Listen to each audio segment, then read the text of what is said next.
ในวันที่ 18 สิงหาคม 2026 คณะพรรคหากฐานแผนกการเงินนครหลวงเวียงจันทน์ได้จัดกองประชุมเผยแพร่เสื่อมซึมกฎระเบียบพรรคประชาชนปฏิวัติลาวสมัยที่ 12 และคำแนะนำเลขที่ 303 ทับขจสพ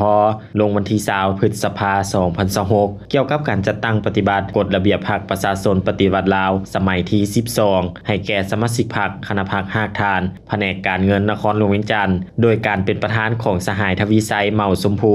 ห้องเลขาคณะบริหารงานพรรคนครหลวงเวียงจันทน์มีคณะพรรคหากฐานแผนกการเงินพร้อมโดยสมาชิกพรรคเข้าร่วมโอกาสนี้สหายทวีไซเมาสมภูได้มีคำเห็นว่ากฎระเบียบของพรรคแม่นกฎหมายพื้นฐานเป็นบอนอิงในการจัดตั้งปฏิบัติและเคลื่อนไหวทั้งหมดของพรรคมันแม่นการกำหนดหลักการมาตรฐานระบอบระเบียบการภายในพรรคเพื่อแนใส่รับประกันความเป็นเอกภาพทางด้านแนวคิดการจัดตั้งและการกระทำของทั่วพรรคแนใส่ยกสูงสมรรถภาพการนำพาและลักษณะต่อสู้ของพรรครับประกันความเป็นแบบอย่างความบริสุทธิ์ผุดพองของท่านแถวสมาชิกพรรคและความปลอดภัยเข้มแข็งนักแน่นของการจัดตั้งพรรคทุกขั้นกองประชุมดังกล่าวมีความจำเป็นภาวะวิสัยและมีความหมายยุทธศาสตร์อย่างยิ่งเพราะบ่เพียงแต่เป็นการปฏิบัติตามคำแนะนำของคณะจัดตั้งศูนย์กลางพรรคเท่านั้นแต่แม่นการสร้างความเป็นเอกภาพอย่างเด็ดขาดในการรับรู้และเข้าใจอย่างลึกซึ้งเกี่ยวกับเนื้อในหลักการและวิธีการจัดตั้งปฏิบัติกฎระเบียบพรรคสมัยที่